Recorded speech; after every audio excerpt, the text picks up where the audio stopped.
ఆదరమొప్పమృక్కిడుదు అద్రిసుతా హృదయానురాగ సంపాదికి దోషభేదికి ప్రసన్న వినోదికి విఘ్నవల్లికాచ్ఛేదికి మంజువాదికి అశేష జగజ్జన నందవేదికిన్ మోదక ఖాదికిన్ సమద మూషక సాదికి సుప్రసాదికిన్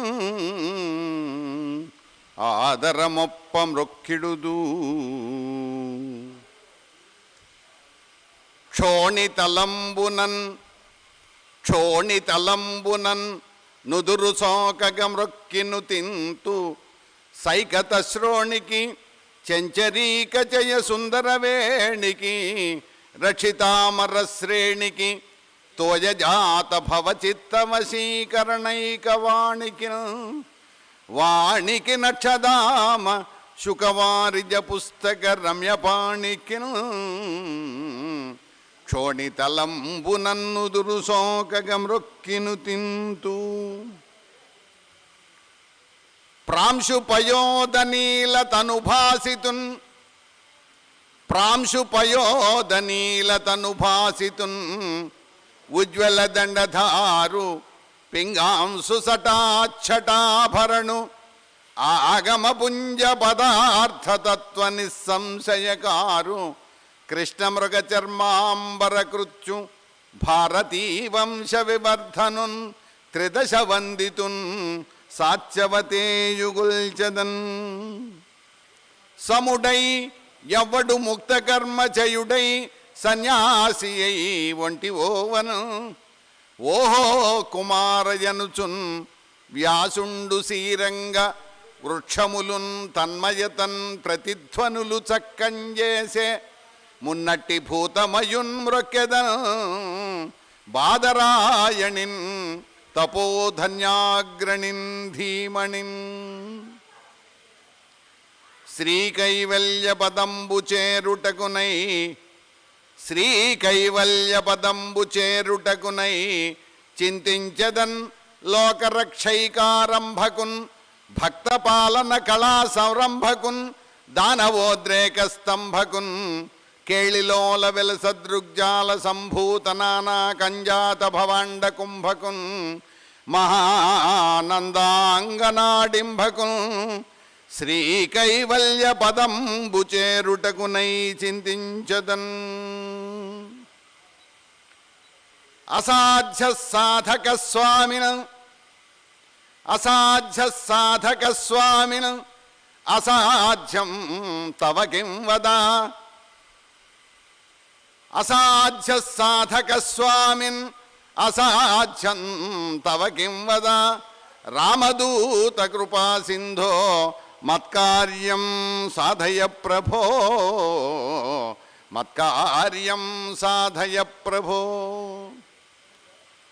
అవిద్యానామంతస్తిమిరమిహిరద్వీపనగరీ జడానాంచైతన్యస్తబకమకరందశ్రుతిఝరీ దరిద్రాణాం చింతామణిగుణనికా జన్మజలధౌ నిమగ్నానాం దంష్ట్రా మురరిపువరాహస్య భవతి. శ్రీమాతృగురుభ్యాం సభాయే చ నమః. ఓం నమో వెంకటేశాయ, ఓం నమో వెంకటేశాయ, ఓం నమో వెంకటేశాయ. విశాఖ నగరంలో పరమహంస పరివ్రాజక చక్రవర్తి శ్రీ శ్రీ శ్రీ స్వరూపానందేంద్ర సరస్వతి స్వామివారి కరకమలముల మీదుగా ప్రతిష్ఠింపబడినటువంటి శారదా రూపిణి అయినటువంటి ఏ రాజశ్యామల అమ్మవారైతే ఉన్నారో ఆ రాజశ్యామల అమ్మవారి యొక్క శరన్నవరాత్రి మహోత్సవములలో భాగంగా ప్రతిరోజు సాయంత్రం 3:30 గంటల నుండి 5 గంటల వరకు కూడా ఆధ్యాత్మిక ప్రవచన కార్యక్రమాలు ఏర్పాటు చేయబడ్డాయి.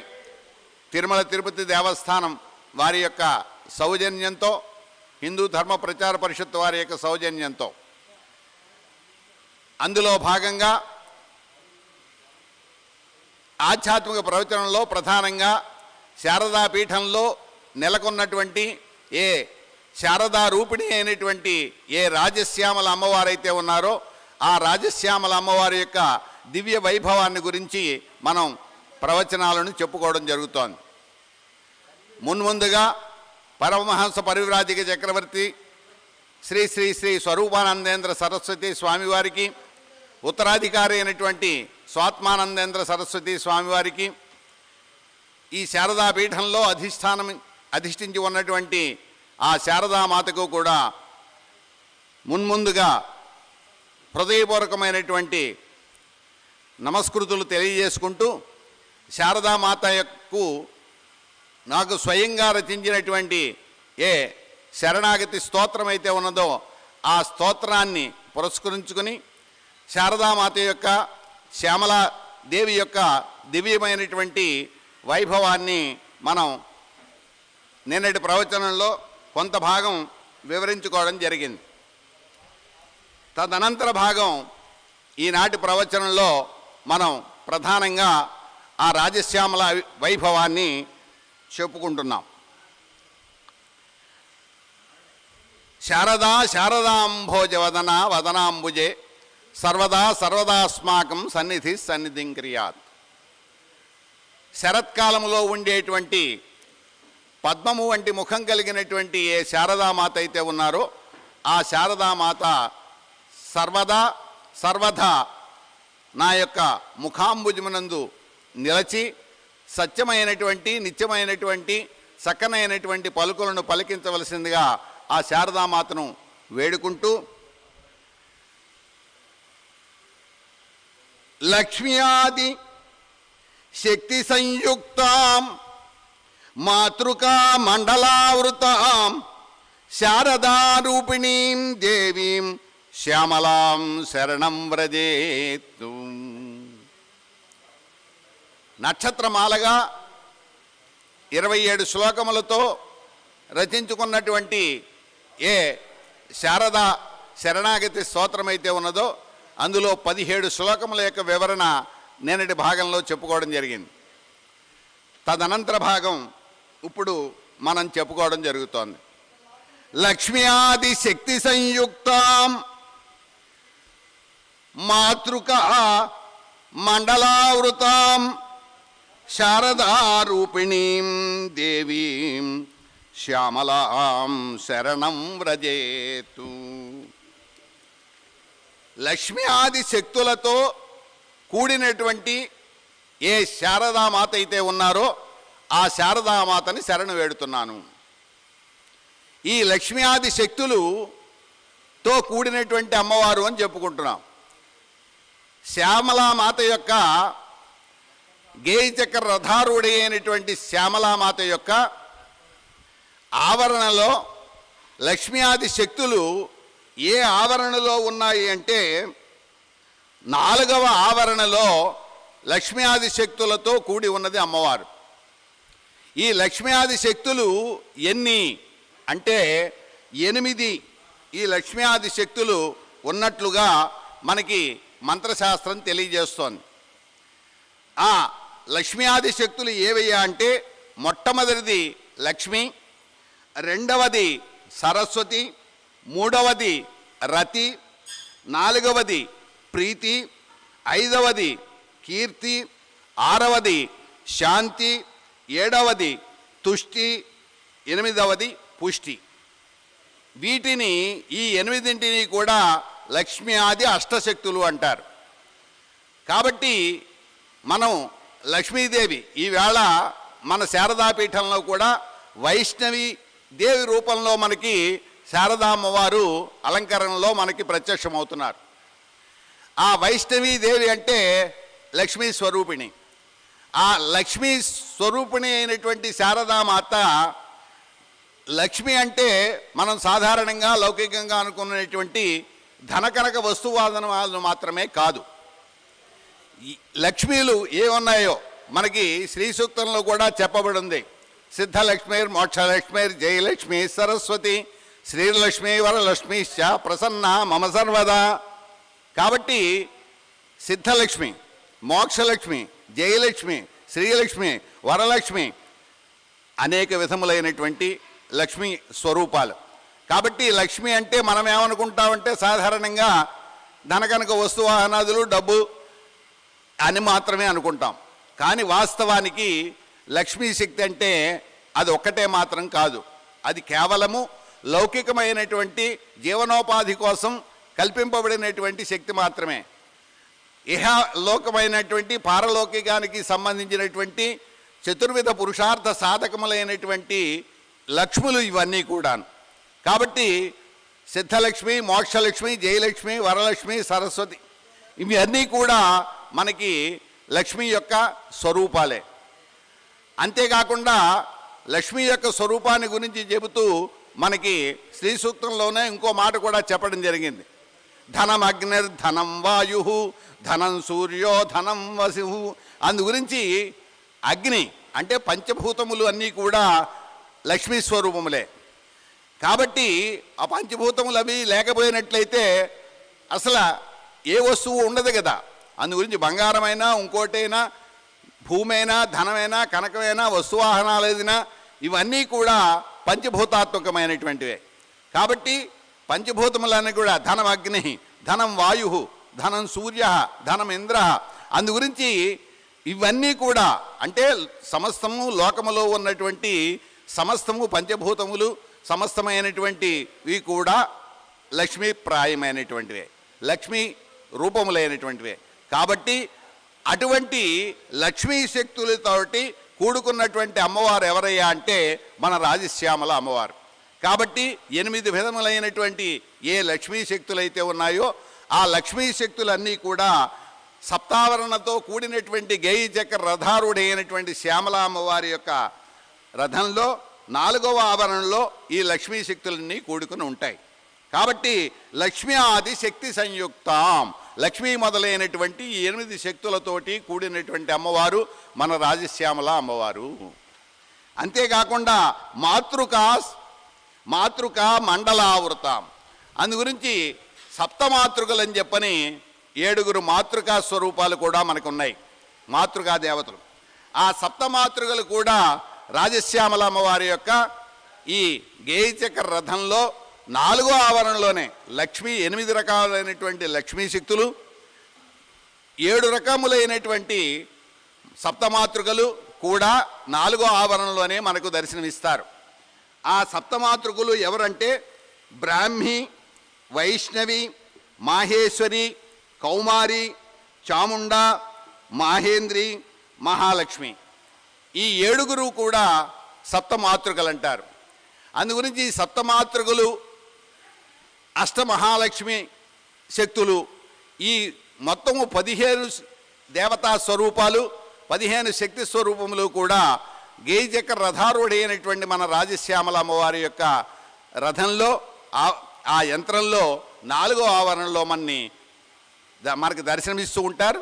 అంటే ఈ శక్తులన్నీ కూడా అమ్మవారిని సేవిస్తున్నాయి. అంటే అటువంటి అమ్మవారిని కనుక మనం సేవించినట్లయితే మనకు ఈ శక్తులన్నీ అమ్మవారిని సేవిస్తున్నప్పుడు మనం అమ్మవారిని సేవిస్తున్నప్పుడు ఈ శక్తులన్నీ కూడా మనకి అనుకోకుండానే అమ్మవారు మనకి ప్రసాదిస్తుంది. కాబట్టి మనకులాగే వీడు కూడా అమ్మవారిని సేవిస్తున్నాడు కదా, మనతో సమానమైన వాడే అనుకుని ఆ శక్తులన్నీ కూడా మనకి వద్దనుకున్నా కానీ సంక్రమిస్తాయి. కాబట్టి 8 విధములైనటువంటి అష్టశక్తులు, సప్తమాతృకలు వీరందరికీ యొక్క సంపూర్ణమైనటువంటి అనుగ్రహం మనకి కావాలంటే రాజశ్యామల అమ్మవారి యొక్క సేవ చేయవలసినటువంటి అవసరం, ఆమె యొక్క ఉపాసన చేయవలసినటువంటి అవసరం ఎంతైనా ఉంది.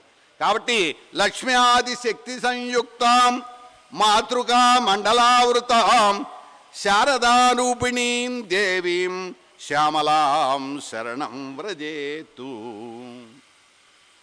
వేణుశ్యామలారూపాం తాం యక్షకిన్నరసేవితాం శారదారూపిణీం దేవీం శ్యామలాం శరణం వ్రజేతు. వేణుశ్యామల రూపాంతం. వేణుగాన ప్రియుడు, వేణుగాన లోలుడు శ్రీకృష్ణ పరమాత్మ. శ్రీకృష్ణ పరమాత్మకి ఆ వేణుగాన మాధుర్యం ఎవరి నుంచి లభించిందయ్యా అంటే శ్రీకృష్ణ పరమాత్మ శ్యామలాదేవిని అర్చించడం వలన ఆ వేణుగాన లోలత్వం అనేటువంటిది, వేణుగాన మాధుర్యాన్ని చరాచర సృష్టికంతకీ కూడా పంచడం అనేటువంటి మాధుర్యం, అంటే శ్రీకృష్ణ పరమాత్మకి ఆ వేణు నాదం చేయగలిగినటువంటి సామర్థ్యం ఎవరి వల్ల వచ్చిందయ్యా అంటే రాజశ్యామలాంబవారి వల్ల, శ్యామలాంబవారి వల్ల వచ్చింది.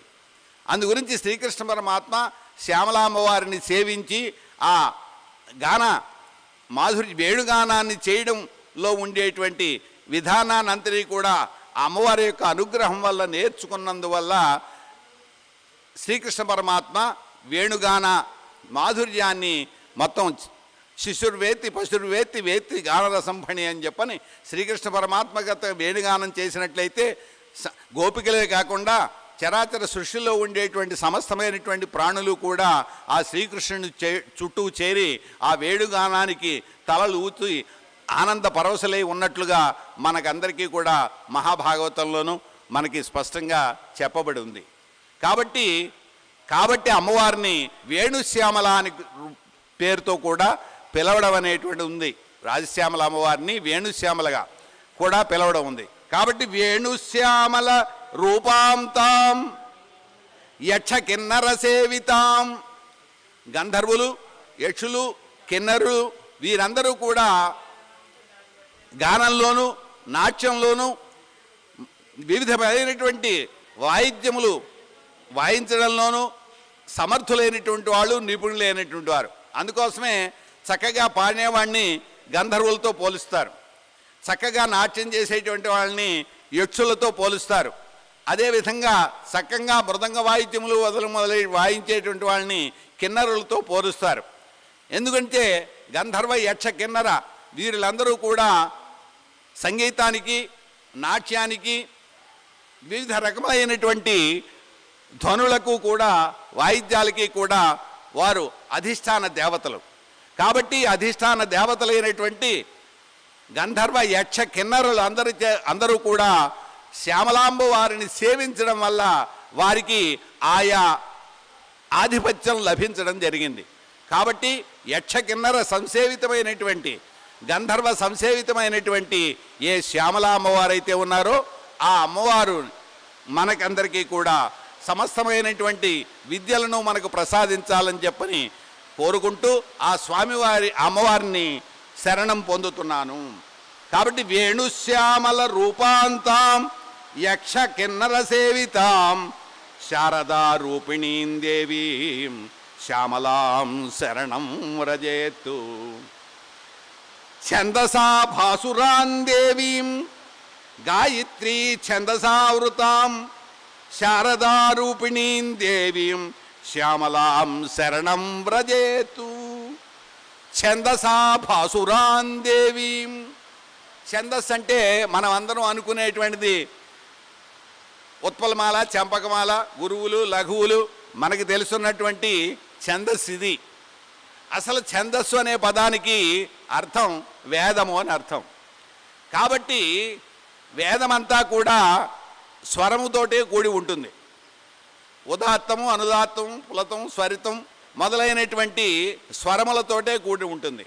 వేదము స్వర ప్రధానమైనటువంటిది. కాబట్టి ఎక్కడ తక్కువ స్థాయిలో పలకాలి, ఎక్కడ మధ్యస్థాయిలో పలకాలి, ఎక్కడ ఉన్నత స్థాయిలో పలకాలి, అది హ్రస్వమేది, దీర్ఘమేది, పులతమేది, ఉదాత్తమేది, అనుదాత్తమేది, స్వరితమేది, ఈ రకరకములైనటువంటి ఉచ్చారణ క్రమం అంతా కూడా ఏ స్వరమాధుర్యం అయితే ఉన్నదో ఆ స్వరమాధుర్యం అంతా కూడా కూడి ఉన్నదే వేదం. కాబట్టి ఛందస్సు అనే పదానికి వేదం అని అర్థం.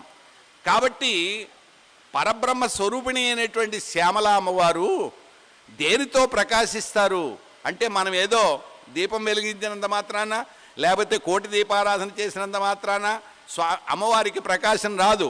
అమ్మవారికి ప్రకాశం దేని వల్ల వస్తుందయ్యా అంటే వేదం వల్ల వస్తుంది. కాబట్టి ఛందస ప్రకాశం, ఛందస్సుతోటి అంటే వేదంతో ప్రకాశించేటికి మన దగ్గర ఉన్నటువంటి వేద రూపంలో ఉన్నది. కాబట్టి వేదానుష్ఠానము ఎక్కడ కూడా జరుగుతూ ఉంటుందో, ఎక్కడ వేదమాతను గౌరవింపబడుతుందో, ఎక్కడ వేదమాత పూజింపబడుతుందో అక్కడ జగద్ధాత్రి అయినటువంటి జగత్ తల్లి అయినటువంటి అందరికీ తల్లి అయినటువంటి ఆ శ్యామలాంబారు పరబ్రహ్మ స్వరూపిణి అయినటువంటి జగదంబ అక్కడ కొలువై ఉంటుంది అన్న దాంట్లో నిస్సంశయమైన విషయం. అందుకోసమే మన భారతదేశం వేదభూమి కాబట్టే ప్రపంచానికి అంతకీ కూడా ఆధారభూతమైనటువంటి భూమి మన భారత భూమి. ఎందుకంటే మనది వేదభూమి, కర్మభూమి కాబట్టి ఇక్కడ మాత్రమే సమస్త లోకములకు ఆధారభూతమైనటువంటి వేదములు ఆవిర్భవించింది, వేదములు వృద్ధి చెందినది. సృష్టి మొదలుకొనికి ఇప్పటి వరకు కూడా ఆ వేద ప్రవచనాలు మనకి అనునిత్యము దర్శనమిచ్చేది మన భారతదేశంలోనే. కాబట్టి భారతదేశం ద్వారా మాత్రమే ప్రపంచానికి అంతకీ కూడా వికాసం కలుగుతుంది అనేటువంటి మాట మాత్రం సత్యమైనటువంటి విషయం. ఎందువల్ల అంటే ఛందస్సు చేత, వేదము చేత ప్రకాశింపబడుతుంది పరబ్రహ్మ స్వరూపిణి. కాబట్టి పరబ్రహ్మ స్వరూపిణి అయినటువంటి చరాచర సృష్టి అంతా కూడా, ఈ భూమండలం అంతా కూడా, సమస్త లోకములు కూడా ప్రకాశాన్ని పొందాలి అంటే వేద ప్రవచనములు, వేద ఘోష, వేదమాత యొక్క అనుగ్రహము తప్పనిసరిగా కలగాలి. కాబట్టి ఛందసా భాసురాం దేవీం, కాబట్టి అందుకోసమే మన ఇక్కడ శారదాపీఠంలో కూడా అనునిత్యము వేద పారాయణలు, 4 వేదములు పారాయణలు, వేద విద్యార్థుల చేత వేద విద్య అందించడం కోసమని, భావితరాల వారికి అందరికీ కూడా వేద విద్యను అందించడం కోసమని వేద విద్యార్థుల్ని, స్మార్ట్ విద్యార్థుల్ని, అనుక్రమణంగా వచ్చేటువంటి మన వైదిక సంప్రదాయాన్నంతనీ కూడా భావితరాలకు అందించాలనేటువంటి ఉద్దేశంతో ఆ పాఠశాల, వేద పాఠశాల, స్మార్ట్ పాఠశాల కూడా నెలకొల్పి అనేక మంది విద్యార్థులకి ఇక్కడ వేద విద్యను అందించడం జరుగుతోంది. దాని ద్వారా మాత్రమే అమ్మవారు సంతోషిస్తుంది అనేటువంటి విషయం తెలిసిన వారు కాబట్టి మన గురువులు అందుకోసమని ఈ వేదానికి ఇంత ప్రచారం కలిగించడానికి తగిన కృషి చేస్తున్నారు. కాబట్టి ఛందసా భాసురాన్ దేవీం గాయత్రీ ఛందసావృతాం, గాయత్రి ఛందస్సులో కూడుకున్నటువంటి మాత రాజశ్యామలమ్మవారు. గాయత్రి ఛందస్సు అంటే గాయాత్ రాయతే ఇది గాయత్రి అన్నారు. అంటే గానం చేయడం వల్ల మనని రక్షిస్తుంది కాబట్టి దానికి గాయత్రి అని పేరు వచ్చింది. గాయాత్ త్రాయతే ఇది గాయత్రి అని. గాయాత్ అంటే గానం చేయడం మూలాన్ని, అంటే గాయం వల్లని కాదు. గాయాత్ అంటే గానం చేయడం మూలాన్ని ఏ అక్షరాలనైతే, ఏ బీజాక్షరములైతే ఉన్నాయో, ఏ బీజాక్షరములను మనం గానం చేస్తే, అంటే అనుష్ఠానం చేస్తే, పదే పదే స్మరిస్తే మనకి ఆ బీజాక్షర రూపమైనటువంటి ఏ పరబ్రహ్మ అయితే ఉన్నారో ఆ పరబ్రహ్మ మనని రక్షిస్తారు. ఆ రక్షించేదే గాయత్రి అంటాను. కాబట్టి సాధారణంగా గాయత్రి అంటే మనకి గాయత్రి అమ్మవారి గురించి సాధారణంగా చెప్పుకుంటాం. అయితే గాయత్రి అనేటువంటిది వాస్తవానికి గాయత్రి అమ్మవారు మాత్రమే కాదు. గాయత్రి అనేటువంటిది ఒక ఛందస్సు. ఒక ఛందస్సుకి గాయత్రి అని పేరు. అలాగే ఈ గాయత్రి అమ్మ ఇప్పుడు మనకి గాయత్రి ఉపదేశం అని చెప్పని చేస్తూ ఉంటారు. వాస్తవానికి అక్కడ చేసేది సావిత్రి ఉపదేశమే కానీ గాయత్రి ఉపదేశం కాదు. సావిత్రి దేవి యొక్క బీజాక్షరములను, ఏ 24 బీజాక్షరములు అయితే ఉన్నాయో, ఓం భూర్భువః అనేటువంటి మొదలైనటువంటి బీజాక్షరములు ఏవైతే ఉన్నాయో అవి సావిత్రి దేవి యొక్క బీజాక్షరములు. ఆ సావిత్రి దేవి యొక్క బీజాక్షరములు ఉపదేశం చేస్తారు కాబట్టి దానికి బ్రహ్మోపదేశం అన్నారు. అంటే పరబ్రహ్మ యొక్క రూపము ఆ 24 బీజాక్షరములలోనూ సంపుటీకరణ చేయబడి ఉన్నది. కాబట్టి పరబ్రహ్మ యొక్క స్వరూపం యొక్క మంత్రమే ఆ సావిత్రి మంత్రం, అదే సరస్వతి మంత్రం, అదే శ్యామలా మంత్రం. ఏదే అనుకున్నా కానీ పరబ్రహ్మ యొక్క మంత్రం అదే. కాబట్టే ఏమని చెప్పారు, నగాయత్ర్యా పరం మంత్రం నమాతు పరదైవతం అని చెప్పారు. అంటే గాయత్రి మంత్రాన్ని మించినటువంటి మంత్రం లేదు, తల్లిని మించినటువంటి దైవం లేదు. అంటే అన్ని మంత్రములకు కూడా మూల మంత్రం ఏదైతే ఉన్నది అది గాయత్రి మంత్రమే. గాయత్రి మంత్రం నుంచే మిగిలినటువంటి మంత్రములన్నీ కూడా సముద్భవం చెందాయి. కాబట్టి అన్నింటికీ కూడా చూడండి, మనం అశుచిగా ఉన్నదాన్ని శుచి చేయాలంటే గాయత్రి మంత్రంతో మాత్రమే సాధ్యం. గాయత్రి మంత్రంతో అంతరాత్మ కూడా శుద్ధి అవుతుంది. ఏదైనా కానీ గాయత్రి మంత్రం ద్వారానే సమస్తము కూడా భగవంతుడికి నివేదన చేసేటువంటి నివేదనలు కూడా మనం గాయత్రి మంత్రంతో చేస్తాం. అందుగురించి సర్వము గాయత్రి మంత్రంతో నిండి ఉన్నది ప్రపంచమంతా కూడా. కాబట్టి గాయత్రి ఛందస రూపం. అందుగురించి గాయత్రి ఛందస్సుతో రూపం కలిగినటువంటి, అంటే గాయత్రి మాత రూపంలో ఉన్నటువంటి అమ్మవారు మన రాజశ్యామల అమ్మవారని అర్థం. అయితే ఈ గాయత్రి మంత్రానికి, ప్రతి మంత్రానికి కూడా మంత్రదష్టలు ఉంటారు. అంటే మంత్రాన్ని ఆ మూలబీజాక్షరాలని అనుష్ఠానం చేసి ఆ మంత్రసిద్ధి పొంది వారు ఏ రూపంతో అయితే ఆయా దేవతలను అనుష్ఠానం చేశారో ఆయా రూపములలో దర్శించినటువంటి వారిని మంత్రద్రష్టలు అంటారు. అంటే వారికి ఆ రూపంలో ఆ మంత్రం ద్వారా సాధన చేసినప్పుడు వారికి ఆ రూపంలో ఆ పరబ్రహ్మ సాక్షాత్కారం మంత్రసిద్ధి అన్నది కలిగింది. కాబట్టి వాళ్ళ ద్వారా ఆయా మంత్రములు, లోకల్లో అనేక మంత్రములు ఉన్నాయి. అన్ని మంత్రములకు మూలమంత్రమైనటువంటి ఈ గాయత్రి మంత్రము విశ్వామిత్ర మహర్షి చేత, దానికి విశ్వామిత్ర మహర్షి ద్రష్ట. అంటే విశ్వామిత్ర మహర్షి ఈ బీజాక్షరముల ద్వారా పరబ్రహ్మను ఉపాసన చేస్తే ఆ గాయత్రి మాత యొక్క రూపం, ఆ గాయత్రి మాత యొక్క సిద్ధి, పరబ్రహ్మ యొక్క సిద్ధి విశ్వామిత్ర మహర్షి పొందాడు. కాబట్టి గాయత్రి మంత్రానికి విశ్వామిత్రుడు ఋషి. అలాగే ప్రతి మంత్రానికి కూడా ఒక ఋషి ఉంటాడు. ప్రతి మంత్రానికి ఒక ఛందస్సు ఉంటుంది. ఆ ఛందస్సు అంటే ప్రతి మంత్రానికి ఉండేటువంటి ఛందస్సు గాయత్రి ఛందస్సే, ప్రధానమైనటువంటిది గాయత్రి ఛందస్సే. అందుకోసమని ప్రతి మంత్రానికి కూడా మళ్ళీ గాయత్రి మంత్రం అని వేరేగా ఉంటుంది. ఎందుకని గాయత్రి మంత్రం వేరేగా ఉంటుందంటే, మూలమంత్రం ఏముంటుంది, బీజాక్షర రూపంలో ఉంటుంది. ఓం ఐం హ్రీం క్లీం, లేకపోతే ఓం ఐం హ్రీం శ్రీం, లేకపోతే ఓం శ్రీం రామ్, లేకపోతే ఓం శ్రీం ఆం, ఓం హ్రాం హ్రీం. ఇలాగా కేవలము మూలబీజాక్షరములతో మాత్రమే మూలమంత్రాలు ఉంటాయి. ఆ మంత్రాలని అనుష్ఠానం చేస్తారు. ఆ మూలమంత్రాలని, బీజాక్షరాలని ఉపాసన చేస్తారు. ఉపాసన చేస్తే ఆ మంత్రసిద్ధి కలుగుతుంది.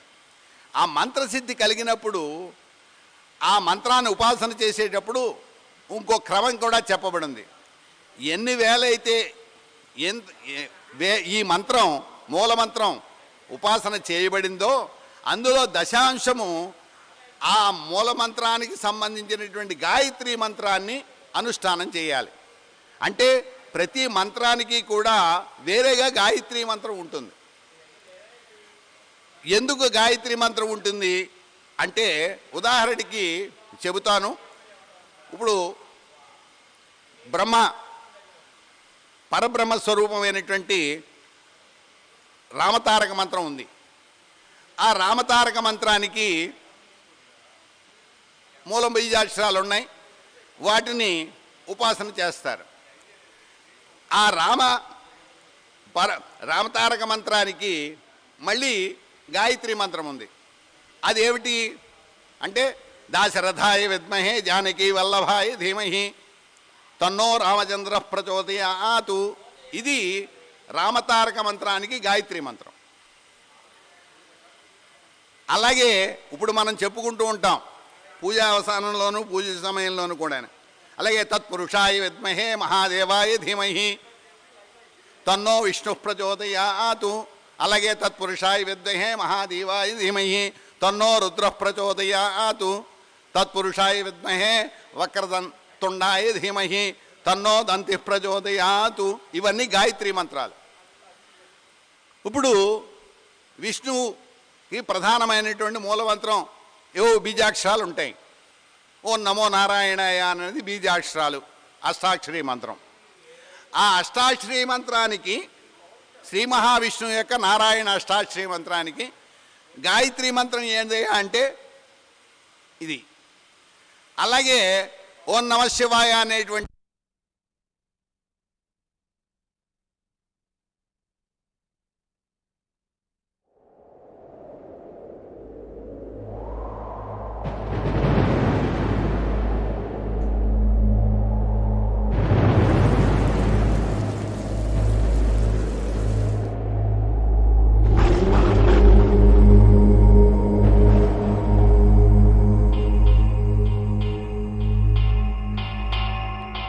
అన్ని మంత్రాలకి కూడా అమ్మా పద్మావతి, మూల మంత్రములకు అన్నింటికి కూడా గాయత్రి మంత్రములు ఉంటాయి గోవింద.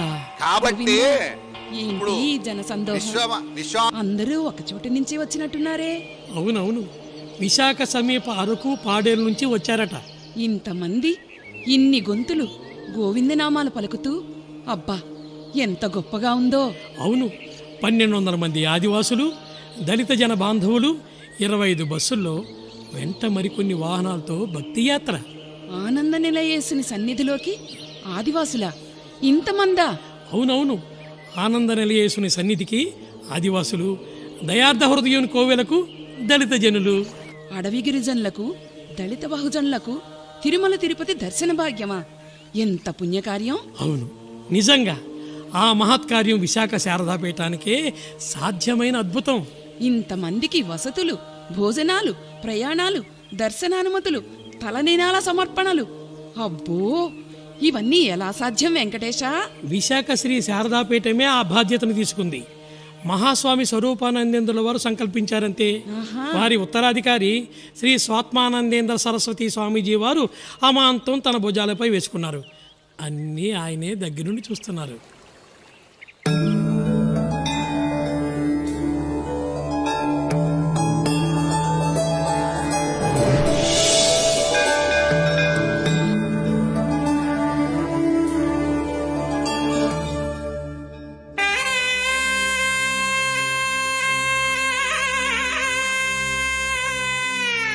అది ఆ సువర్ణకాంతుల సూర్యోదయం.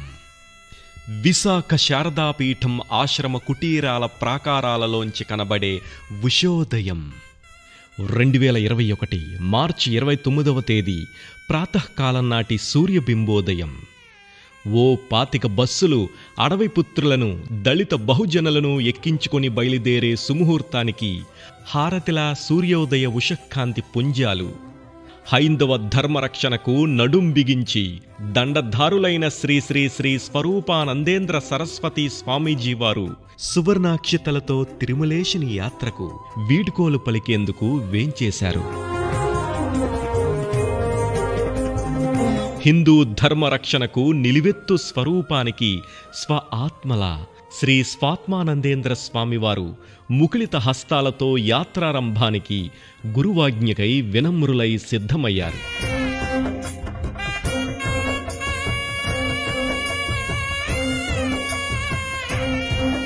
తిరుపతి వెంకన్న సన్నిధికి ఆదివాసీ, గిరిజన, దళిత భక్తజన బాంధవులతో బయలుదేరారు.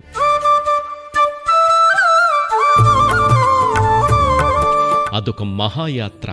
2 తెలుగు రాష్ట్రాలలో సాగిన హిందూ ధర్మ ప్రచార యాత్రకు ఉద్యాపన పలికే యాత్ర. ఏ ఆధ్యాత్మిక కేంద్రమూ తలపెట్టని ఓ అద్భుత భక్తి యాత్ర. విశాఖ శారదాపీఠం గాని పురుషులు కాదు. పురుషుడు పరబ్రహ్మ ఒక్కరే. ఏకమేవ అద్వితీయం బ్రహ్మ, ఆయన ఒక్కడే పురుషుడు. మిగిలినటువంటి ప్రకృతిలో ఉన్నటువంటి ప్రతీదీ కూడా స్త్రీ స్వరూపమే. ఇది స్పష్టంగా మనకి దేవీ భాగవతంలో చెప్పబడింది. ఎందుకంటే బ్రహ్మ విష్ణు మహేశ్వరులకి అనుమానం వస్తుంది, పరబ్రహ్మ ఎవరు, అది స్త్రీయా, పురుషుడా, నపుంసకుడా, ఏ పేరుతో ఉంటారు, ఎక్కడుంటారు, ఎలాగా అని చెప్పని అనుమానం వస్తుంది. అనుమానం వస్తే అప్పుడు పరబ్రహ్మ స్వరూపిణి అయినటువంటి అమ్మవారు ఒక విమానం వేసుకుని వస్తుంది అక్కడికి. హఠాత్తుగా వీళ్ళు ఈ రకమైనటువంటి ఆలోచన రాగానే ఒక అమ్మవారు చక్కనైనటువంటి విమానాన్ని పంపించింది. అందులో ఒక శక్తి స్వరూపిణి అయినటువంటి అమ్మవారిని కూడా పంపించింది. ఆ విమానం రాగానే రండి ఎక్కండి అన్నారు. మీ యొక్క అనుమానాలన్నీ తీర్చడానికి మీకు ఈ విమానంలో ఎక్కితే మీ అనుమానాలన్నీ తీరిపోతాయి, కాబట్టి ఎక్కండి అన్నారు. అక్కడ ఆ విమానంలో ఉన్న అమ్మవారు చెప్పింది శక్తి స్వరూపిణి. వీళ్ళు ఓం అని చెప్పని అందులో ఎక్కి కూర్చున్నారు. మనం ఓకే అంటూ ఉంటాం చూడండి. ఈ ఓకేలు గోకేలు ఏమిటో మనకు తెలియదు, కానీ దేనికైనా మనం అవును నేను దాన్ని అనుసరిస్తానని చెప్పడానికి చక్కని సంప్రదాయం ఓం అనేటువంటిది. కాబట్టి అలాగే ఫోన్ వచ్చినప్పుడు హలో పోలో అని చెప్పని అలా అనకుండా జై శ్రీరామనో జై శ్రీమాతానో లేకపోతే రామానో కృష్ణానో జై శ్రీరామనో అటువంటి మాటలు మాట్లాడుకుంటే మనకి ఇహపర సాధకంగా ఉంటుంది. అంతేగాని హలో పోలో అని చెప్పని ఈ గోళలన్నీ మన సంప్రదాయం కాదు, మనకి మంచిది కూడా కాదు. అలాగే వీళ్ళు ఓం అని చెప్పని ఆ విమానంలో ఎక్కి కూర్చున్నారు బ్రహ్మ విష్ణు మహేశ్వరుడు ముగ్గురు. అక్కడ అంతా ఇప్పటిదాకా అక్కడ కనిపించిందంతా జలమే, ఇంకేమీ లేదు. ఎప్పుడైతే జలమే కానీ ఈ విమానం వేగంగా వెళ్తోంది. వెళ్ళేటప్పటికీ చక్కనైనటువంటి ఉద్యానవనాలు, తోటలు, పశుపక్ష్యాదులు, చక్కనైనటువంటి పక్షుల యొక్క కిలకిలారావాలు ఇవన్నీ కనిపించాయి. ఓహో ఇది ఏమిటి అనుకున్నారు. ఇది ఇంద్రుని యొక్క నందనవనం అనుకున్నారు. చాలా అందంగా ఉంది, ఇక్కడ కల్పవృక్షాలు అవి ఉన్నాయి, కాబట్టి ఇదంతా ఇంద్రుని యొక్క నందనవనం అనుకున్నారు. సరే ఆ నందనవనం అని చెప్పని ఇప్పటిదాకా ఏమీ లేదే, ఇప్పుడు అన్ని రకరకాలైనటువంటి పశుపక్ష్యాదులు చెట్లు అన్నీ కూడా మనకు కనిపిస్తున్నాయి, పారిజాత వృక్షాలు అన్నీ కనిపిస్తున్నాయి, బాగుందనుకున్నారు. ఇంకా అలా వెళ్ళేటప్పటికీ పైలోకానికి వెళ్ళారు. అక్కడికి వెళ్ళేటప్పటికి అక్కడ ఒక బ్రహ్మగారు కనిపించాడు. బ్రహ్మగారు కనిపించేటప్పటికి ఇక్కడ మన పక్కన ఈ విమానంలో బ్రహ్మగారు ఉన్నాడు కదా, ఇక్కడేమిటి ఇక్కడ కూడా ఓ బ్రహ్మగారు ఉన్నారు అని చెప్పని ఈ బ్రహ్మగారు వంక తేరిపారు చూశారు. ఈయన ఇక్కడే ఉన్నాడా లేకపోతే ఈలోగా అక్కడికి వెళ్ళిపోయాడా అని. ఈ బ్రహ్మగారు ఇక్కడే ఉన్నాడు. అక్కడ ఒక బ్రహ్మ, ఆ బ్రహ్మలోకము, అక్కడ బ్రహ్మలోకంలో ఉండేటువంటి ఆ లోకంలో ఉండేటువంటి అన్నీ కూడా అక్కడ ఉన్నాయి. అదేంటి ఈ బ్రహ్మగారు ఇక్కడే ఉన్నాడు, ఆ లోకం అదంతా కనబడుతోంది ఏంటి అనుకున్నారు. ఇలా ఆశ్చర్యపడేలోగా వేగంగా వెళ్ళింది విమానం. వెళ్ళేటప్పటికీ అక్కడ శ్రీ మహావిష్ణువు శేషశల్పశాయి అయినటువంటి శ్రీ మహావిష్ణువు కనిపించాడు. లక్ష్మీదేవి పాద సంవహనం చేస్తోంది. అక్కడ ఉండేటువంటి నారద వైష్ణవ వారందరూ కూడా, సేవకులందరూ కూడా, వైష్ణవులందరూ కూడా అక్కడ సేవిస్తున్నారు. విష్ణులోకం వైకుంఠం కనిపించింది. మళ్ళీ ఇక్కడ చూశారు, ఈ విష్ణువు ఇక్కడే ఉన్నాడు, ఇక్కడ వైకుంఠం కనిపించింది. ఆశ్చర్యపోయారు ఇదేమిటి అని. ఇంకా వేగంగా వెళ్ళింది. మళ్ళీ అక్కడ కైలాసం, పరమశివుడు, నాట్యం, పార్వతీ అమ్మవారు, నంది భృంగి మొదలైనటువంటి సేవకులు అక్కడ వారందరూ ఉన్నారు. శివశక్తి స్వరూపాలన్నీ అక్కడ ఉన్నాయి, కనిపించాయి. కైలాసం ప్రత్యక్షమైంది. మళ్ళీ ఇక్కడ చూస్తే ఈ శివుడు ఇక్కడే ఉన్నాడు. ఇలా ఆశ్చర్యపోతున్నారు. అంటే 3 లోకాలు కనిపించాయి. ఆ 3 లోకాలు కూడా దాటి ఇంకా వేగంగా విమానం వెళ్ళిపోయింది. వెళ్ళిపోయేటప్పటికీ సుధా సముద్రం అంటే క్షీరసాగరం, అమృతమయమైనటువంటి సముద్రం కనిపించింది. ఆ సముద్ర మధ్యంలో చక్కనైనటువంటి ఒక ద్వీపం కనిపించింది. ఆ ద్వీపం మయంలో చక్కనైనటువంటి పర్యంకం మీద కూర్చున్నటువంటి దివ్య మంగళ విగ్రహమైనటువంటి అమ్మవారు ఎవరో కనిపించారు. అమ్మవారు కనిపించేటప్పటికీ ఈ విమానంలో ఉండేటువంటి బ్రహ్మ విష్ణు మహేశ్వరులు అనుకుంటారు, ఎవరి వీడ మగ లత స్త్రీయా నపుంసకురాల, ఎవరు ఇక్కడెందుకు ఉంది, ఇలా ఎందుకుంది, ఇవన్నీ అనుకుంటున్నారు. అనుకుంటూ ఉండగా ఆ విమానం ఆ ద్వార ప్రాంతం దగ్గరికి వెళ్ళింది. ఆ ద్వార ప్రాంతం దగ్గరికి వెళ్ళి ద్వారం దగ్గర ఆగారు.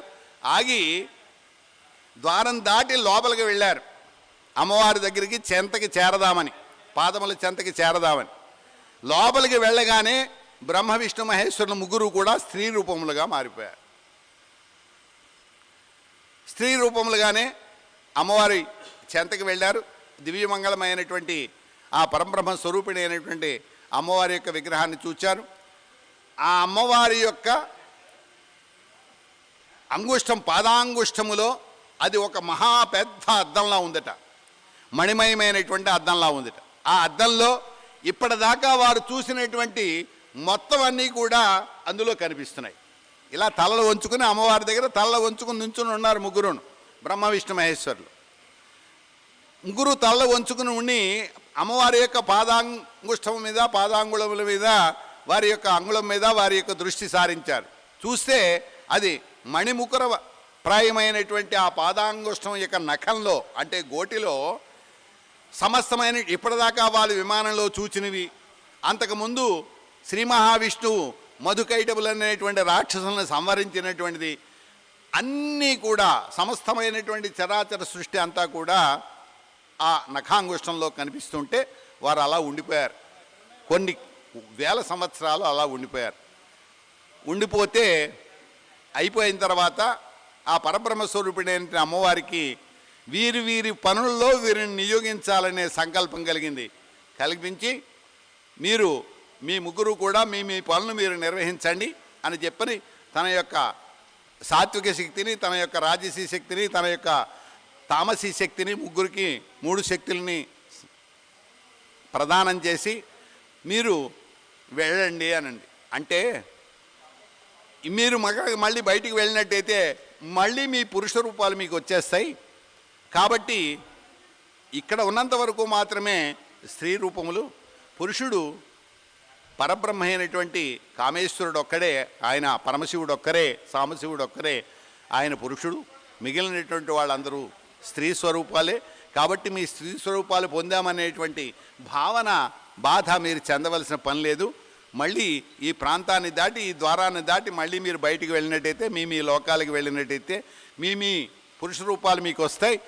కాబట్టి మీరేం విచారించకుండా మీ పురుష రూపాలను పొందండి, మీరు మీ లోకాలకు వెళ్ళండి, అక్కడికి వెళ్ళి సృష్టి పాలన లయం చేస్తూ ఉండండి అని అమ్మవారు ఆదేశించింది. ఆదేశిస్తే వాళ్ళు ముగ్గురు అంటారు, మాకు ఆ పురుష రూపాలు అక్కర్లేదు, ఈ స్త్రీ రూపంతో ఇక్కడే నీ దగ్గరే శాశ్వతంగా ఇక్కడే ఉండిపోతామని ప్రార్థించారు. అందుకు కాదయ్యా మిమ్మల్ని సృష్టించింది, కాబట్టి మీరు చేయవలసినటువంటి పనులు మీకు ఉన్నాయి. నువ్వు సృష్టికర్తవు, బ్రహ్మవు, నువ్వు సృష్టి చేయాల్సిన పని నీకుంది. అలాగే పాలించవలసిన పని విష్ణువుకు ఉంది, లయం చేయవలసిన పని రుద్రుడికి ఉంది. మీ పనులు మీకు ఉన్నాయి.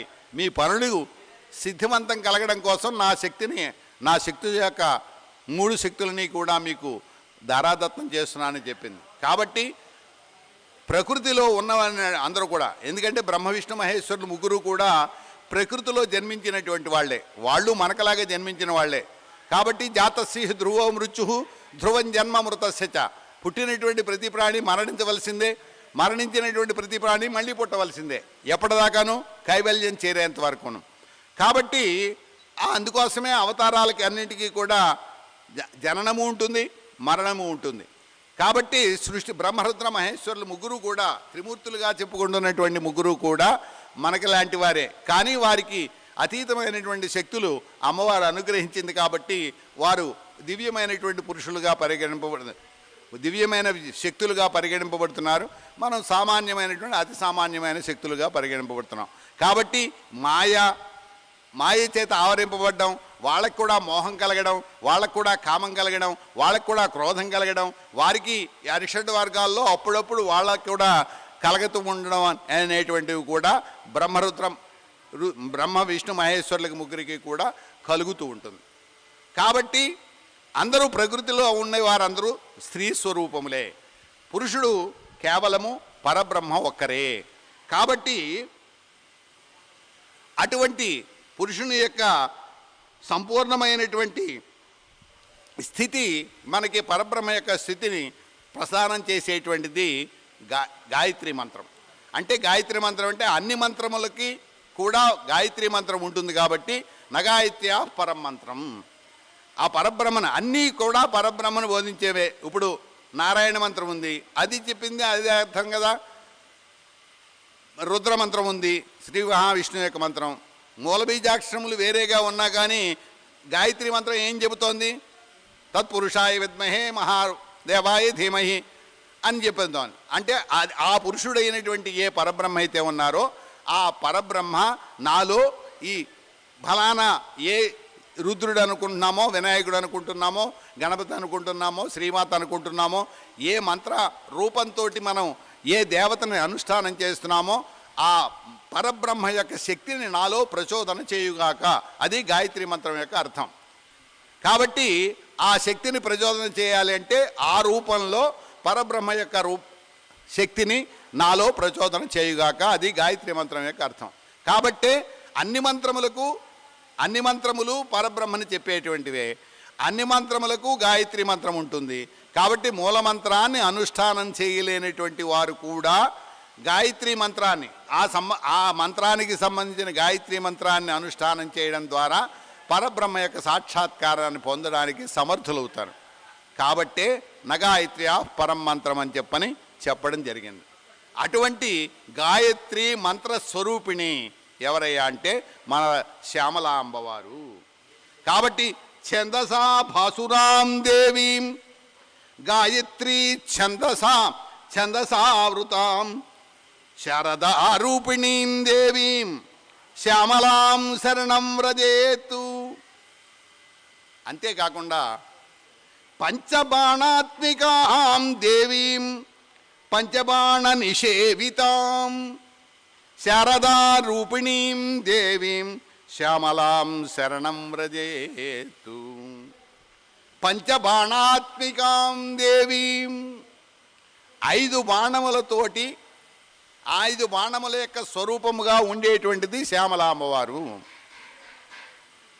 అంతేకాకుండా పంచబాణ నిషేవితాం, పంచబాణుడు అంటే మన్మథుడు. ఆ మన్మథుని చేత సేవింపబడినటువంటి తల్లి ఎవరయ్యా అంటే మన శారదామాత, మన రాజశ్యామల అమ్మవారు. అదేంటండి అంటే ఈ పంచబాణము కూడా గేయచక్ర స్వరూపిణి అయినటువంటి శ్యామల అమ్మవారి యొక్క ఆవరణలో ఈ పంచబాణములకు అధిష్టాన దేవతలు కూడా సేవిస్తూ ఉంటాయి అమ్మవారిని. 3వ ఆవరణలో ఈ పంచబాణములు కూడా అమ్మవారిని సేవిస్తూ ఉంటాయి. ఈ 5 బాణాలు ఏమిటి అని, 5 బాణాలు ఏమిటంటే మనకందరికీ తెలియదు. మామూలుగా అగ్ని ఆయుధం, నాగాయుధం, నాగాస్త్రం ఇవే మనకి తెలిసినటువంటి బాణాలంటే. కానీ పంచబాణములు అమ్మవారిని సేవించేటువంటి పంచబాణములు ఏమిటంటే అరవిందం అశోకంచ చూతంచ నవమల్లిక నీలోత్వలంచైవ. ఇవి 5. అరవింద పుష్పం, అశోక పుష్పం, చూత పుష్పం, మల్లికా పుష్పం, నీలోత్పలం. ఈ 5 పుష్పములు 5 బాణములు. ఈ 5 పుష్పములు 5 బాణములుగా కలిగిన వాడు ఎవడయ్యా అంటే మన్మథుడు. అందుకోసం వాడిని పంచబాణుడు అంటారు. కాబట్టి ఈ 5 పుష్పరూపమైనటువంటి పంచబాణాత్మక దేవతల 5 కూడా రాజశ్యామల అమ్మవారిని సేవిస్తూ ఉంటారు. ఈ పంచబాణములకి కూడా అధిష్టాతృ దేవతలు ఉన్నారు. వారు ఎవరయ్యా అంటే పంచబాణ అధిష్టాన దేవతలు ద్రావిణి, శోషిణి, బంధిని, మోహిని, ఉన్మాదిని. ఈ 5 కూడా ఈ 5 బాణములు కూడా ఏం చేస్తాయన్నమాట, ఈ రకమైనటువంటి శక్తుల్ని కలిగిస్తాయి. ఒకటి ద్రవింపజేస్తుంది, ఒకటి శోషింపజేస్తుంది, ఒకటి ఎండగొట్టుతుంది, ఒకటి బంధించేస్తుంది, ఒకటి మోహాన్ని కలిగిస్తుంది, ఒకటి ఉన్మాదాన్ని కలిగిస్తుంది. ఈ 5 బాణములు కూడా ఈ శక్తుల్ని కలిగి ఉంటాయి. ఈ 5 బాణములకు అధిష్టాన దేవతలు ఈ 5. ఈ పంచబాణములకు అధిష్టాన దేవతలైనటువంటి ఈ 5 కూడా 3వ ఆవరణలో రాజశ్యామలాంబవారిని సేవిస్తూ ఉంటారు. అంతేకాకుండా ఇప్పుడు మనం ఈ పంచబాణములను ధరించినటువంటి వాడు, పంచబాణుడని పేరు పొందినటువంటి వాడు మన్మధుడని చెప్పుకున్నాం. ఈ మన్మధుడు కూడా ఒక్కడు కాదు, వీరు కూడా 5 రకాలైనటువంటి కాములు ఉన్నారు. కాముడు అంటే మన్మధుడు. పంచకాములు ఉన్నారు, 5 అయినటువంటి మన్మధులు ఉన్నారు. ఆ 5 మన్మధులు కూడా ఇదే 3వ ఆవరణలో రాజశ్యామల అమ్మవారిని సేవిస్తూ ఉంటారు. వారెవరయ్యా అంటే కామరాజు, కందర్పుడు, మన్మధుడు, మకరధ్వజుడు, మనోభవుడు. వీరు 5గురు కాములు అంటే మన్మధులు. 5 రకములైనటువంటి కాములు. పంచబాణములకు అధిష్టాన దేవతలైనటువంటి 5గురు, పంచకాములైనటువంటి మన్మధాదులు. వీరందరూ కూడా 3వ ఆవరణలో మన రాజశ్యామల అమ్మవారిని సేవిస్తూ ఉంటారు. కాబట్టి ఈమెడ అమ్మవారు ఏంటన్నమాట, పంచబాణాత్మికాం దేవీం పంచబాణ నిషేవితాం. 5 బాణముల యొక్క ఆయా బాణములకు, ఆయా పుష్పములకు, ఆయా శక్తులని ప్రసాదించినటువంటి అమ్మవారు ఎవరు? రాజశ్యామల అమ్మవారు. కాబట్టే వారికి ఆయా పుష్పములకు ఆయా శక్తులు వచ్చాయి. అరవింద పుష్పానికి ఒక శక్తి, చూత పుష్పానికి ఒక శక్తి, మల్లికా పుష్పానికి ఒక శక్తి, నీలోత్పలానికి ఒక శక్తి.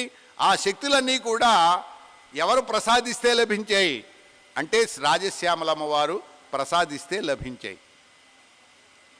అందుకోసమే శంకర భగవత్పాదులు సౌందర్యలహరిలో ఒక చక్కని మాట చెప్పారు. ఈ పంచబాణుడు, పంచబాణములు, పంచబాణాధిష్టాన దేవతలు, పంచకాములు వీరందరూ కూడా శారదా రూపిణి అయినటువంటి మన రాజశ్యామల అమ్మవారిని సేవిస్తూ ఉంటారు అన్నదానికి జగద్గురువులైనటువంటి శంకరాచార్యులు సౌందర్యలహరిలో చెప్పినటువంటి ప్రధానమైనటువంటి శ్లోకం మనకి ఆధారం. అండ్ ఏమంటారంటే, ధనుఃపౌష్పం మౌర్వీ మధుకరమయీ పంచవిశిఖాః వసంత సామంతో మలమరుదాయోధన రథః తథాప్యేకః సర్వం హిమగిరిసుతే కామపి కృపాం అపాంగాత్తే లబ్ధ్వా జగదిదం అనంగో విజయతే. ఈ 5 పుష్పములు బాణములుగా కలిగినటువంటి మన్మధుడు లోకాలనన్నింటినీ జయిస్తున్నాడు. వజ్రాయుధం ఉన్నటువంటి ఇంద్రుడు కూడా జయించలేకపోతున్నాడు. చూడండి, ఎవరైనా తపస్సు చేస్తుంటే ఇంద్రుడు ఎవరిని పంపిస్తాడు? వజ్రాయుధాన్ని వేయడు, వాళ్ళ మీదకి అప్సరసల్ని వాళ్ళని పంపిస్తాడు.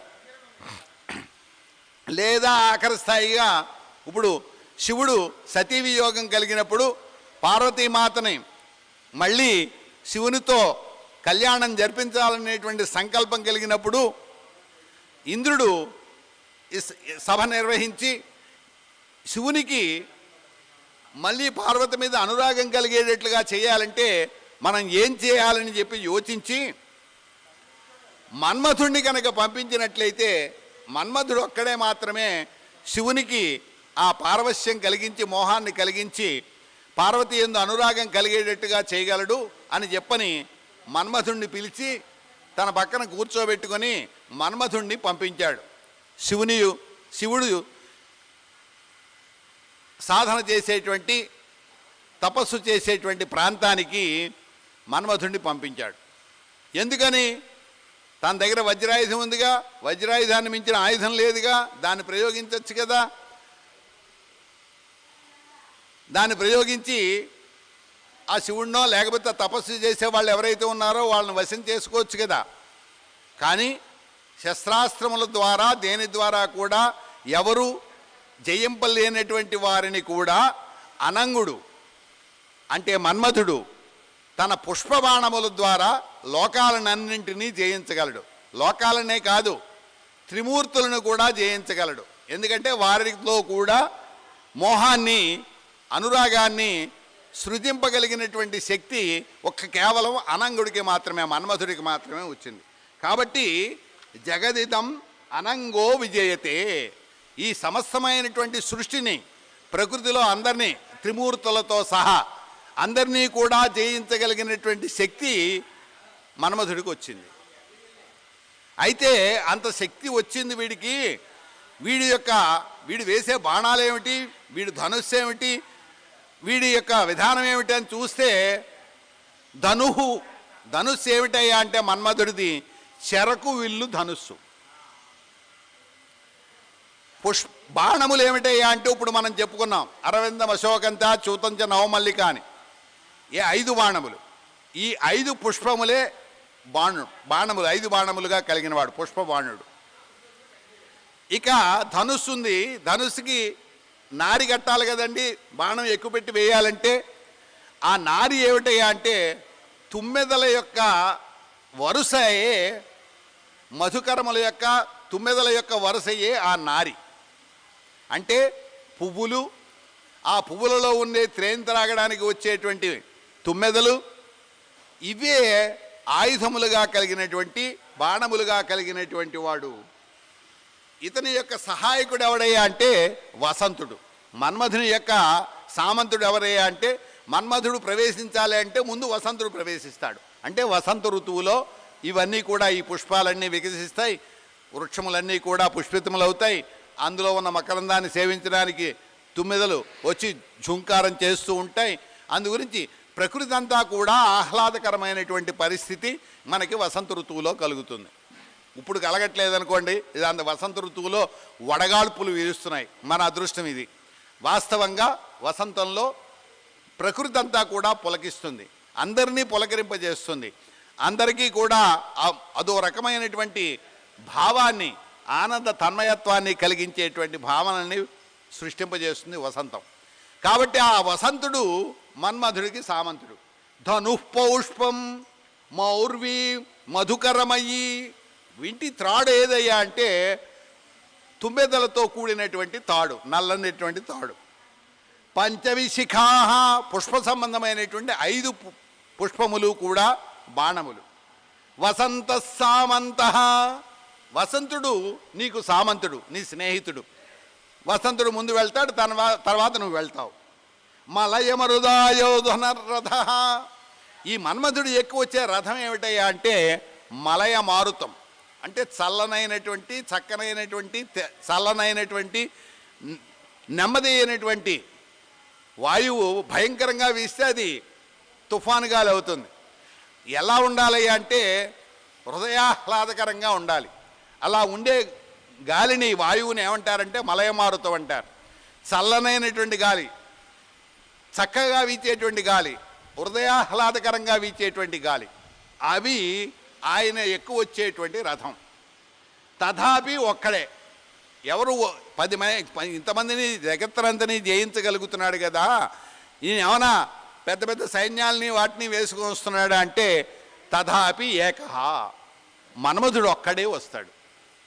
వచ్చిన ఈ లోకాలన్నింటినీ జయించగలుగుతున్నాడు. ఎందువల్ల జయించగలుగుతున్నాడయ్యా అంటే అక్కడ చెప్పారు శంకరాచార్యులు వారు, కామపి కృపాం అపాంగాత్తే లబ్ధ్వా. ఒక్కడే అయినప్పటికీ, ఒక్కడే వచ్చినప్పటికీ, పువ్వులు బాణాలు అయినప్పటికీ, తుమ్మెదల యొక్క తీగ నారి అయినప్పటికీ, చెరకు విల్లు అయినప్పటికీ, ఇంత అల్పమైనటువంటివి, తేలికైనటువంటివి, ఉఫ్ఫంటే ఎగిరిపోయేటువంటివి బాణములైనప్పటికీ ప్రపంచానంతని, సృష్టినంతని కూడా జయించగలుగుతున్నాడంటే అది దేనివల్ల సంభవం అయిందంటే, అమ్మా హిమగిరిసుతే అపాంగాత్తే లబ్ధ్వా, ఆ శక్తి అంతా కూడా నీ వల్ల పొందాడమ్మా ఆ మన్మథుడు. కాబట్టే అల్పమైనటువంటి వస్తువులతో, వజ్రాయుధం చేత కూడా సాధ్యం కానటువంటి అల్పమైన వస్తువులతో ప్రపంచాన్ని, లోకాలని, సృష్టిని అంతని కూడా, త్రిమూర్తులని కూడా జయించగలిగినంత శక్తిని పొందడానికి కారణమైనటువంటి తల్లివి నువ్వు అని చెప్పని శంకరాచార్యులు వారు సౌందర్యలహరిలో మనకి స్పష్టంగా, అంటే మన్మధుడు శ్యామల అమ్మవారిని ఆ మూడవ ఆవరణలో మన్మధుడు, మన్మధుని యొక్క బాణములు, బాణముల యొక్క అధిష్టాన దేవతలు, 5 విధములైనటువంటి మన్మధులు, వీరందరూ కూడా రాజశ్యామల అమ్మవారిని ఆ 3వ ఆవరణలో సేవించి అమ్మవారి యొక్క శక్తి పాతం వల్ల మాత్రమే ఇంత అల్పమైనటువంటి వాటి ద్వారా లోకాలన్నింటినీ జయించగలుగుతున్నారు అని చెప్పని మనకు స్పష్టమవుతోంది. కాబట్టి పంచబాణాత్మికాం దేవీం పంచబాణ నిషేవితాం శారదారూపిణీం దేవీం శ్యామలాం శరణం వ్రజేత్తు. కాబట్టి లోకములనన్నింటినీ కూడా ఆ అలౌకికమైనటువంటి ఆ ప్రేమని ఆనందాన్ని పంచేటువంటి మహా జగద్ధాత్రి స్వరూపిణి అయినటువంటి అమ్మవారు మన రాజశ్యామల అమ్మవారు.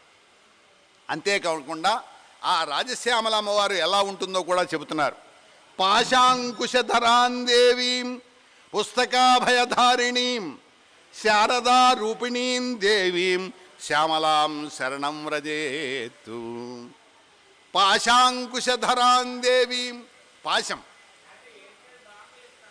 అంకుశం, ఈ రెండింటినీ రెండు చేతుల్లో ధరిస్తుంది మన శారదారూపిణి అయినటువంటి శ్యామల అమ్మవారు. పాశం అంటే బంధనం, అంకుశం అంటే మదగజాన్ని అధీనంలో పెట్టడానికి ఉపయోగించేటువంటి ఇనుముతో తయారు చేసినటువంటి దాన్ని అంకుశం అంటారు. అంత పెద్ద గజము, అంత మదమెక్కినటువంటి గజము కూడా చిన్న అంకుశానికి వశమవుతుంది.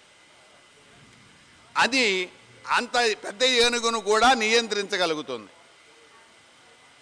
పాశం అంటే బంధనం.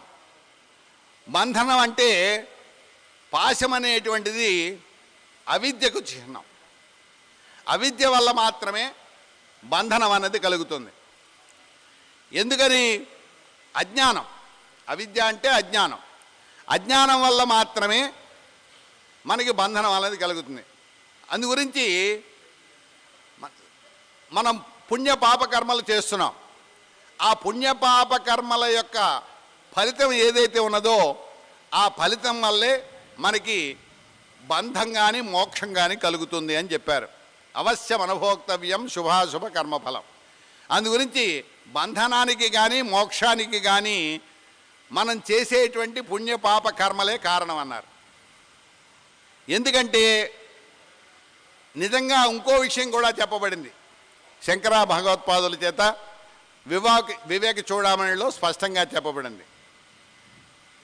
పుణ్య పాపకర్మలు రెండూ కూడా మోక్షాన్ని ప్రసాదించేవి కావు. మోక్షానికి ఇవి రెండూ కూడా అడ్డు తగిలేటువంటివే, విఘాతాన్ని కలిగించేవే అని చెప్పారు. మోక్షం కోరుకునేటువంటి వారు ఈ రెండు కర్మలు కూడా చేయడం కాదు చేయవలసినది. జ్ఞానాదేవ మోక్షం లభేతు. జ్ఞానం వల్ల మాత్రమే మోక్షం లభిస్తుంది. కాబట్టి జ్ఞాన సముపార్జన చేయాలే కానీ పుణ్య పాపములను ఇచ్చేటువంటి ఏ కర్మలైతే ఉన్నాయో ఆ కర్మలను ఆచరించడం ప్రధానం కాదు. అదేమిటండి, ఎవరైనా పుణ్యం చేసుకో అంటారు, పాపం చేయకు పుణ్యం చేసుకో అంటారు.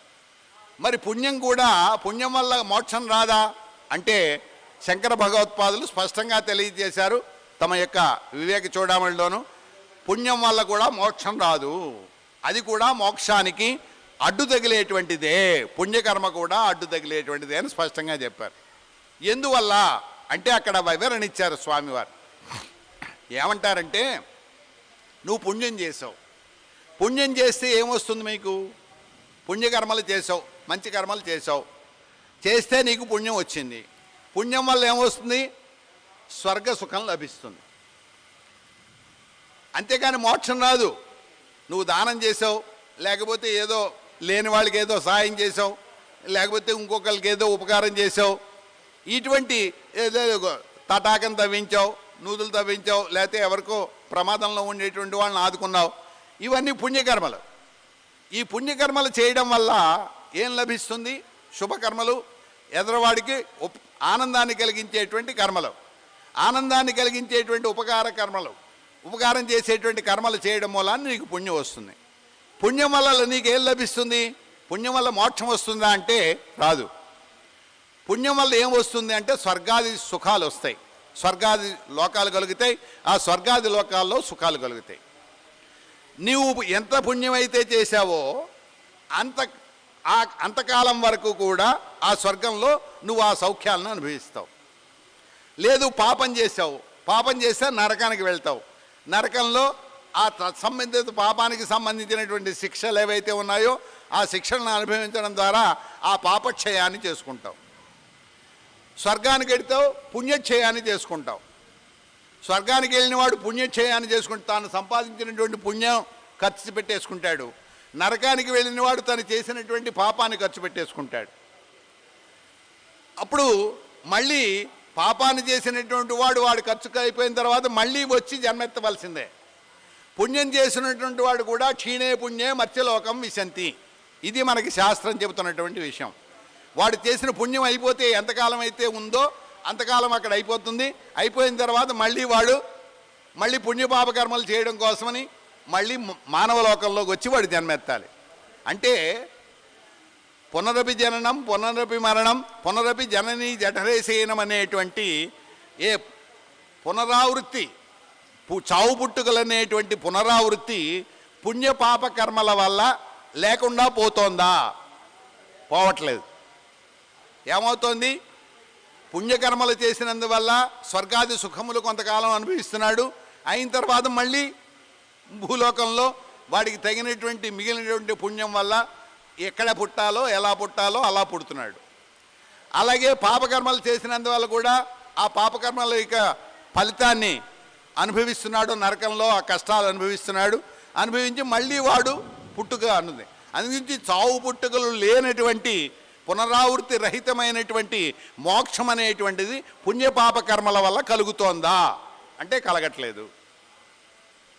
అంటే ఏమిటనమాట? మోక్షం కావాలనుకునేటువంటి వారు కేవలము పుణ్యపాప కర్మలు చేయడం వల్ల వారు మోక్షాన్ని పొందలేరు. మళ్ళీ పుణ్యకర్మలు చేసినా పాపకర్మలు చేసినా మళ్ళీ పుట్టడం అనేటువంటిది ఇద్దరు కూడా పుడుతున్నారు. వాడు ఆ ఫలితాన్ని అనుభవిస్తున్నాడు, వీడి ఏ ఫలితాన్ని అనుభవిస్తున్నాడు, రెండు ఫలితాలని అనుభవిస్తున్నారు. అనుభవించిన తర్వాత మళ్ళీ పునరావృత్తి జన్మ కలుగుతోంది. కాబట్టి పునరావృత్తి రహితమైనటువంటి మోక్షాన్ని పొందాలంటే పుణ్యపాప కర్మలు చేయడం కాదు, జ్ఞాన సముపార్జన చేసి తత్వము తెలుసుకుని భగవతత్వాన్ని పరబ్రహ్మ తత్వాన్ని తెలుసుకుని జ్ఞానులైనటువంటి వారు జ్ఞానం ద్వారా మాత్రమే మోక్షాన్ని పొందగలరని శంకర భగవత్పాదులు వారు తమ వివేక చూడామణిలో స్పష్టంగా చాలా విస్తృతంగా తెలియజేసి ఉన్నారు. కాబట్టి పాశం అనేటువంటిది బంధనం. ఈ పుణ్యపాప కర్మల ఫలితంతో వచ్చేటువంటి బంధం ఏదైతే ఉన్నదో అది పాశం. అంటే అవిద్య, అంటే అజ్ఞానం. ఏదైనా కానీ అజ్ఞానం వల్లే కలుగుతుంది ఈ బంధనం అనేటువంటిది. అంకుశం అనేటువంటిది విద్యకు చిహ్నం, అంటే జ్ఞానానికి చిహ్నం. అంటే అమ్మవారు అవిద్యాస్వరూపిణి, విద్యాస్వరూపిణి కూడాను. అంటే అవిద్యాస్వరూపిణి అయినటువంటి వారికి కూడా విద్యాప్రదానం చేయగలిగినటువంటిది. ఆ విద్య నుంచి, ఆ చీకటి నుంచి, తమసోమా జ్యోతిర్గమయ అని చెప్పినట్లుగా ఆ చీకటి నుంచి, అవిద్య నుంచి విద్య వైపుకు, జ్ఞానం వైపుకు, వెలుతురు వైపుకు అమ్మవారు నడిపించగలిగినటువంటిది. కాబట్టి పాశాంకుశధరాన్ దేవీం, ఇవి రెండు కూడా ఒకటి అంకుశం జ్ఞానానికి, పాశము బంధనానికి చిహ్నములు. అవి రెండు కూడా అమ్మవారు చేతిలో ధరించి ఉంటుంది. అంతేకాకుండా పుస్తకాభయధారిణి, పుస్తకము అక్షరాలకి సంకేతం, జ్ఞానానికి సంకేతం. అభయముద్ర అనేటువంటిది కూడా నిర్భయత్వాన్ని కలిగించేటువంటి దానికి సంకేతం. అభయం కలగాలి అంటే నిర్భయత్వం కలగాలి. భగవద్గీతలో కూడా శ్రీకృష్ణ పరమాత్మ అర్జునుడికి చెప్పినటువంటిది అదే. దేనికైనా కానీ ముందు భయం అనేటువంటిది పనికిరాదు, నిర్భయత్వం అనేది కలగాలి. భయం ఎప్పుడైతే కలిగిందో ఆ భయం వల్లే నువ్వు సన్మార్గంలో ప్రయాణం చేయలేవు. భయం దేని వల్ల కలుగుతుంది? అజ్ఞానం వల్ల కలుగుతుంది, అవిద్య వల్ల కలుగుతుంది. అంటే సత్యం తెలియకపోవడం వల్ల కలుగుతుంది. మనం ఇంటికి వెళ్ళాం, తలుపు తీసాం, సడన్గా కరెంటు పోయింది. అక్కడ ఏదో ఒక తాడు ఏదో ఉంది. ఆ తాడు నీకు ఆ చీకటి వల్ల లేకపోతే నీ దృష్టి దోషం వల్ల అది తాడు అనేటువంటి విషయం నీకు తెలియలే, అది పాము అనుకున్నావు. నువ్వు అనుకుని భయపడ్డావు. భయం కలిగింది నీకు. దేనివల్ల కలిగింది? అది పాము అనుకుని భ్రమపడడం వల్ల, భ్రమించడం వల్ల నీకు భయం కలిగింది. అది తర్వాత కరెంట్ వచ్చింది సడన్గాను, చూచావు, చూస్తే అక్కడ ఏముంది? తాడు. అయ్యో నేను చాలా భయపడ్డానే పాము అనుకుని, ఇంత చేస్తే ఇది తాడా అని చెప్పని కాలుతోటి ఎలా ఓ తాపు తన్నావు, భయం పోయింది. అంటే సత్యస్వరూపం తెలిస్తే భయం అనేది ఉండదు, అభయం అనేటువంటిదే ఉంటుంది. సత్యస్వరూపం తెలియనంతకాలము వాడు భయాన్వితుడే అయి ఉంటాడు. కాబట్టి అభయం, నిర్భయం కలగాలి అంటే సత్యస్వరూపం తెలియాలి. అంటే ఏది తాడు, ఏది పాము, అది మన దృష్టి దోషం వల్ల కావచ్చు, లేకపోతే ప్రకృతి దోషం వల్ల కావచ్చు. మనం సత్యం తెలుసుకోలేకపోవడం అనేటువంటిది ఈ రెండింటి వల్ల కూడా కలుగుతుంది. మనం చూసే చూపు వల్ల, ఇప్పుడు అక్కడ ఒక అందమైన స్త్రీ వెళ్తోంది,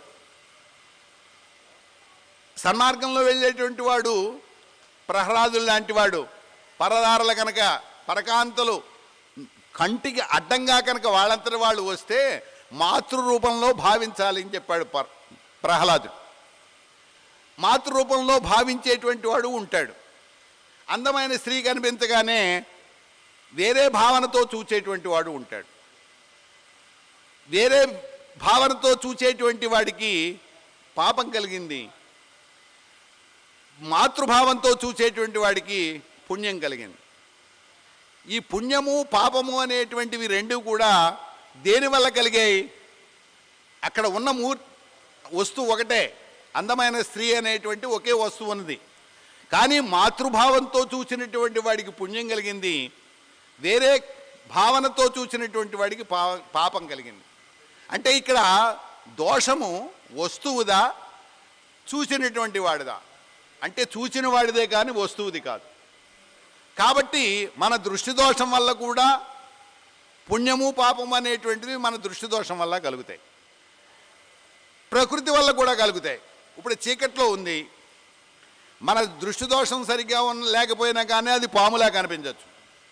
బాగా చీకటి ఆవరించుకుపోయినందువల్ల కూడా పాములా కనిపించవచ్చు. కాబట్టి అక్కడ ప్రకృతి గాఢాంధకారం ఆవరించడం మూలాని ప్రకృతి యొక్క వ్యతిరేక చర్య వల్ల అది మనకి సత్యం తెలుసుకోలేకపోయాం. అంటే ప్రకృతి యొక్క ధర్మం వల్ల సత్యం తెలుసుకోలేకపోయినా మనం చూచేటువంటి మన ఆలోచన ధోరణితోటి, మన దృష్టితోటి కనుక మనం వేరే రకమైనటువంటి ఆలోచనతో అధర్మ మార్గంలో దృష్టి చూచినప్పటికీ మనకి ఈ పుణ్యపాప కర్మలు అనేటువంటివి రెండు కూడా కలుగుతూ ఉంటాయి. కాబట్టి ఈ బంధము కానీ మోక్షం కానీ కలగాలి అంటే మనము సత్యం తెలుసుకోవాలి. సత్యం తెలుసుకుంటే మనకి ఆ భయం కలుగుతుంది. అప్పుడు భయం ఉండదు. అది తాడు అని తెలిసిన రోజుని నువ్వు భయపడతావా? భయపడవు కదా. కాబట్టి పుస్తకాభయధారిణి, అభయధారిణి, అభయాన్ని ప్రసాదించేటువంటి అమ్మ రాజశ్యామల అమ్మవారు. అభయం అంటే ఏమిటనమాట? దేనివల్ల భయం కలుగుతుంది, దేనివల్ల అభయం కలుగుతుంది? సత్యస్వరూపం తెలియడం వల్ల అభయం కలుగుతుంది. అంటే ఏది సత్యస్వరూపమైనటువంటి పరబ్రహ్మ ఎవరు, మాయాస్వరూపిణి అయినటువంటి ప్రకృతి ఏమిటి, ఏది సత్యము, ఏది అసత్యము, ఏది నిత్యము, ఏది అనిత్యము, ఏది శాశ్వతమైనది, ఏది అశాశ్వతమైనది, ఏవి పరమానంద పరబ్రహ్మ పరమానందాన్ని అద్వితీయమైన ఆనందాన్ని కలిగించగలిగినది ఏమిటి, కేవలము తాత్కాలికమైనటువంటి, లౌకికమైనటువంటి, తుచ్చమైనటువంటి, క్షణికమైనటువంటి సంతోషాన్ని కలిగించేటువంటిది ఏమిటి అనేటువంటిది స్పష్టంగా తెలిసిన రోజుని ఏమవుతుందన్నమాట, మనకి అభయం కలుగుతుంది. కాబట్టి సత్యస్వరూపం తెలిసినప్పుడు అభయం కలుగుతుంది. సత్యస్వరూపం తెలియక మాయ చేత ఆవరింపబడినప్పుడు భయం కలుగుతుంది. కాబట్టి పుస్తకాభయధారిణి ఏమంటే అక్షర స్వరూపంలో ఉండేటువంటి ఏ జ్ఞానం ద్వారా జ్ఞానాన్ని, సత్యాన్ని ప్రసాదించేటువంటి మాత మన శ్యామల అమ్మవారు. కాబట్టి తద్వారా మనకి సత్యస్వరూపం, జ్ఞానస్వరూపం మనకి దృగ్గోచరం అవుతుంది. జ్ఞానం ద్వారా సత్యస్వరూపం తెలియడం ద్వారా పరమాత్మ యొక్క పరబ్రహ్మ యొక్క తత్వం మనకి తెలుస్తుంది. ఇది సత్యమైనదో, ఏది న్యాయమైనదో, ఏది ధర్మమైనదో, ఏది నిత్యమైనదో, ఏది శాశ్వతమైనదో, ఏది అద్వితీయమైనదో, ఏది అలౌకికమైనదో, ఏది అనిర్వచనీయమైనదో అయినటువంటి ఆ పరబ్రహ్మ యొక్క తత్వం తెలుసుకోవడం అనేటువంటిది సత్యం. ఆ తెలుసుకోవడనేటువంటి మార్గాన్ని తెలియజేసేటువంటిది జ్ఞానం. ఈ రెండింటినీ కూడా, జ్ఞానాన్ని సత్యాన్ని తెలియజేసేటువంటి రెండింటికి సంకేతమైనటువంటివి పాశము, అంకుశము, అలాగే పుస్తకము, అభయముద్ర. ఈ నాలుగింటిని కూడా తన యొక్క చేతులలో ధరించి మనకి సత్యాసత్య నిరూపణ, జ్ఞానాజ్ఞాన నిరూపణ చేసి మనని జ్ఞాన మార్గంలో ప్రయాణింపజేసి మనకి మోక్షాన్ని ప్రసాదించడానికి అవసరమైనటువంటి సత్యస్వరూపాన్ని మన కళ్ళ ముందు ప్రత్యక్షం చేయగలిగినటువంటి మహాతల్లి జగజ్జనని ఆ రాజశ్యామల అమ్మవారు. ఆమెయే మనకిక్కడ శారదా రూపంలో, మన శారదామాత కూడా ఈ అభయముద్ర, పాశము, అంకుశము కూడా ధరించి మన శారదారూపిణి అయినటువంటి శారదా రాజశ్యామల అమ్మవారు కూడా మనకి ఆ విధంగానే ఇక్కడ దర్శనమిస్తున్నారు. అటువంటి సత్యస్వరూపిణి, సత్యాన్ని, జ్ఞానాన్ని మనకు దృక్కోచరం చేసి మోక్షానికి ప్రధాన మూల మార్గమైనటువంటి జ్ఞానాన్ని, సత్యాన్ని మనకి అందించేటువంటి ఆ రాజశ్యామల అమ్మవారి యొక్క సంపూర్ణమైనటువంటి అనుగ్రహం మన అందరికీ కూడా కలగాలని చెప్పని, అమ్మవారే ప్రసాదించాలని చెప్పని మనఃపూర్వకంగా కోరుకుంటూ, స్వస్తి ప్రజాభ్య పరిపాలయంతాం న్యాయేన మార్గేణ మహిషాః గోబ్రాహ్మణేభ్య శుభమస్తు నిత్యం. లోకా సమస్తా సుఖినో భవంతు. కాళే వర్షతు పర్జన్య పృథివీ సస్యశాలిని. దేశోయం క్షోభరహితో బ్రాహ్మణా సంతు నిర్భయా. అపుత్రా పుత్రిణ సందు పుత్రిణ సందు పౌత్రిణ. అధనా సధనా సందు జీవందు శరదాం శతం. జై శ్రీమాత్రే నమః.